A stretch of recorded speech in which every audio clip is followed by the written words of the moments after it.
may isang ulila kami rito. Ilang taon na si Angeli?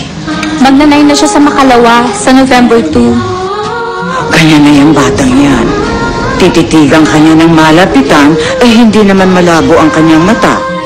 Sister, wala akong pa kayong napapansin kay Angeli mula nung dumating siya dito? Angeli, may tatanong ako sa'yo.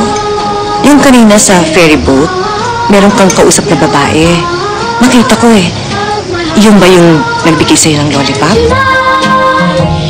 Ang alam ko lang, natutulog ako. Pagising niyo sa akin, may hawak na akong lollipop.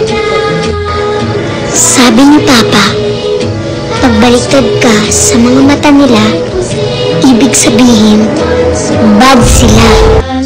Magmula nung nagkakilala tayo sa orphanage, hanggang sa buong biyahe natin, marami nang nangyari. Hindi ko naiintindihan. Sabi nga kasi ni Papa, may gustong kumuha sa akin. Bago ako mag 9 years old, may kukuha sa akin.